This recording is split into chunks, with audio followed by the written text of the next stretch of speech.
दोस्तों इस वीडियो में हम आप लोगों के कुछ कमेंट के रिप्लाई देने वाले हैं, तो वीडियो को लास्ट तक जरूर देखें। चलिए आज की वीडियो हम कंटिन्यू करते हैं। आज का जो पहला सवाल है यहाँ पर आप लोगों को नजर आ रहा होगा।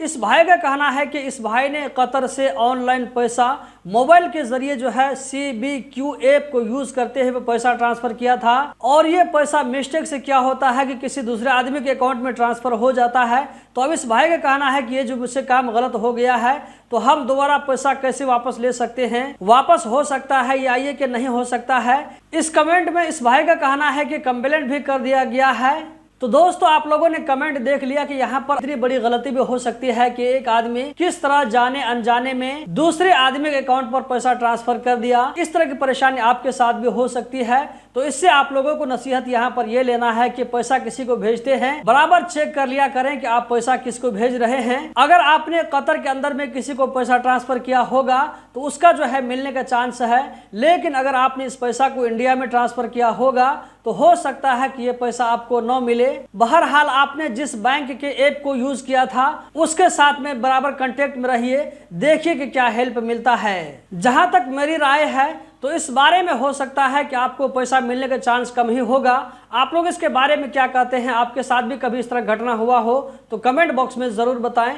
हम बढ़ते हैं अगले कमेंट की जानिब। अगला कमेंट यहाँ पर आप लोगों को नजर आ रहा होगा, क्या हर साल कतर में कंपनी को सैलरी इंक्रीज करने का रूल है या ये कि नहीं, और इसी तरह क्या कंपनी वाले सैलरी को कम कर सकते हैं? तो इसका जवाब है कि कतर में हर साल सैलरी को इंक्रीज करने का रूल नहीं है। यानी कि कतर में कोई ऐसा रूल नहीं है जिस रूल के तहत कंपनी में काम करने वाले वर्करों की सैलरी 5% या ये कि 10% बढ़ती रहेगी। तो ऐसा कोई रूल नहीं है। आपने आगे कहा है कि कंपनी वाले सैलरी कम कर सकते हैं या ये कि नहीं, तो इसका जवाब है कि नहीं कर सकते हैं। कंपनी अगर सैलरी काटती है तो इसके लिए कोई ठोस रीजन चाहिए। बिना रीजन के अपनी मर्जी से कंपनी वाले सैलरी कम नहीं कर सकते हैं। अगला कमेंट यहाँ पर आप लोगों को नजर आ रहा होगा, नया आदमी कितना दिन में कंपनी चेंज कर सकता है? इसका जवाब है कि 2 साल के बाद कंपनी चेंज करना चाहिए। ये मेरी तरफ से मशवरा है। अगर इससे पहले आप कंपनी चेंज करने की कोशिश करते हैं, आपका एग्रीमेंट एक्सपायर नहीं होता है, उसके बावजूद आप कंपनी चेंज करने की कोशिश करते हैं, तो बहुत ज्यादा चांस है कि आपकी कंपनी वाले आपके एप्लीकेशन को रिजेक्ट करवा देंगे और आपके चेंज प्रोसेस को रोकवा देंगे। अगला कमेंट यहाँ पर आप लोगों को नजर आ रहा होगा, इस भाई ने 15 मार्च 2024 को अपनी फैमिली को कतर से इंडिया भेजा था। इनकी फैमिली का कतर आईडी 2 जुलाई 2025 तक के लिए वैलिड था, लेकिन अब ये मित्रा चेक कर रहे हैं तो कैंसिल्ड यहाँ पर बताया जा रहा है। तो ये अपनी फैमिली को कैसे वापस बुला सकते हैं? क्योंकि आपकी फैमिली का जो है कतर आईडी कैंसिल हो चुका है, इसीलिए आप इसको नॉर्मल तरीके से नहीं बुला सकते हैं। मेरे ख्याल से आप एक मरतबा 109 पर कॉल करके देख लें कि कतर आईडी कैसे कैंसिल हो गया। वहां पर आपको गाइड कर दिया जाएगा, कंफर्म मालूम हो जाएगा कि आप अपनी जो है फैमिली को दोबारा कतर बुला सकते हैं या ये कि नहीं। वो लोग आपको जो है प्रोसेस बता देंगे।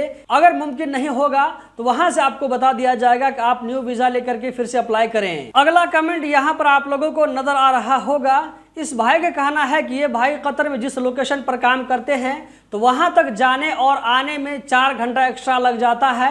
तो इस भाई का कहना है कि कंपनी वाले हम लोगों को कोई भी ओवर टाइम नहीं देते हैं, तो इसके बारे में हम क्या कर सकते हैं? तो इसका जवाब है कि आपको वेट करना होगा। अभी कतर में काम कम होने की वजह से अगर आप अपनी कंपनी को छोड़ना चाहते हैं तो हो सकता है कि आपका एप्लीकेशन रिजेक्ट हो जाए, या ये कि अगर एक्सेप्ट भी हो जाए तो आपकी कंपनी वाले इसको रिजेक्ट करवा सकते हैं। तो इसीलिए आप वेट करें, अपनी कंपनी में 2 साल किसी तरह गुजारें। एग्रीमेंट जब एक्सपायर हो जाएगा तो उसके बाद में दूसरी जगह अप्लाई करें, मुनासिब वक्त तक इंतजार करें, यह आपके लिए बेहतर होगा।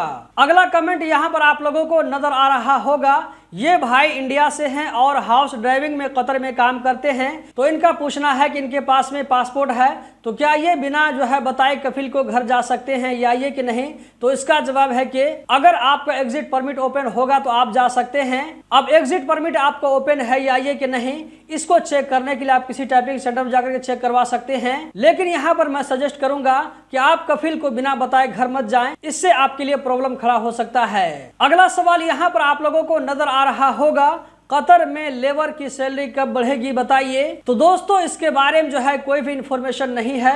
कतर में जब कुछ भी नया अपडेट आता है, कोई रूल पास करने की बात की जाती है तो पहले उसको शूरा काउंसिल में डिस्कस किया जाता है, उसके बाद ही इसके बारे में जो है मजीद बातचीत की जाती है, रूल को पास किया जाता है। तो अभी इसके बारे में जो है कतर में कोई चर्चा नहीं है, इसलिए इसके बारे में नहीं बता सकते हैं कि लेबर की सैलरी कब बढ़ेगी या ये कि नहीं बढ़ेगी। इसके बारे में आप लोगों को कोई भी नहीं बता सकता है। अगला सवाल यहाँ पर आप लोगों को नजर आ रहा होगा, इस भाई का कहना है कि मेरा बेटा कुवैत में काम कर रहा है और वो ड्राइवर है, वहां पर उसको ड्राइविंग लाइसेंस भी मिला हुआ है, तो क्या मैं उसको कतर बुला सकता हूं? यहाँ पर उसको ड्राइविंग लाइसेंस लेने के लिए ड्राइविंग स्कूल तो नहीं जाना पड़ेगा। तो इसका जवाब है कि अगर आप अपने बेटे को कुवैत से कतर बुला लेते हैं तो कतरी ड्राइविंग लाइसेंस हासिल करने के लिए आपके बेटे को रोड टेस्ट देना होगा, बाकी और जो दूसरा टेस्ट होगा वो टेस्ट नहीं होगा। डायरेक्ट रोड टेस्ट अगर ये पास कर लेता है तो आपके बेटे को लाइसेंस मिल जाएगा। दोस्तों मेरे पास यही जानकारी है, अगर हाल फिलहाल कोई नया अपडेट आया हो तो आप लोग कमेंट बॉक्स में बताएं। आज का लास्ट सवाल आप लोगों को यहाँ पर नजर आ रहा होगा, इस भाई का कहना है कि अगर कोई आदमी इंडिया से कतर विजिट वीजा पर आना चाहे तो क्या करना चाहिए उसको, इसका जो है क्या प्रोसेस है। तो इसका जवाब है कि जो आदमी इंडिया से कतर विजिट वीजा पर जाना चाहता हो, अगर उस आदमी का कोई करीबी आदमी कतर में काम कर रहा, अच्छा पोस्ट पर काम कर रहा है, तो उसकी स्पॉन्सरशिप पर वीजा निकलवा करके आ सकता है। अगर आप किसी अपने जान पहचान के थ्रू डायरेक्ट कतरी को स्पॉन्सर बना करके अगर आप वीजा हासिल कर सकते हैं तो ये भी पॉसिबल है। इसी तरह इंडियन भाइयों के लिए ऑन अराइवल वीजा की भी सुविधा कतर में है। अगर आप ऑन अराइवल वीजा पर जाना चाहते हैं तो आपके पासपोर्ट में कम से कम 6 महीना जो है वैलिडिटी होना चाहिए। जाने से पहले आपके पास में रिटर्न कंफर्म टिकट होना चाहिए। डिस्कवर कतर के जरिए वहां पर आपको होटल बुक करना होगा। इसी तरह आपके पास में जो क्रेडिट कार्ड होगा उसमें कम से कम 5000 रियाल कतरी बैलेंस होना चाहिए। हेल्थ इंश्योरेंस आपके पास में होना चाहिए। आप जो कतर जाएंगे तो आपको 30 दिनों तक के लिए ऑन अराइवल वीजा मिलेगा। दोस्तों इस वीडियो में इतना ही। उम्मीद करता हूं आप लोगों को वीडियो बहुत पसंद आई होगी। वीडियो को लाइक करके आगे जरूर शेयर करें। बहुत बहुत शुक्रिया।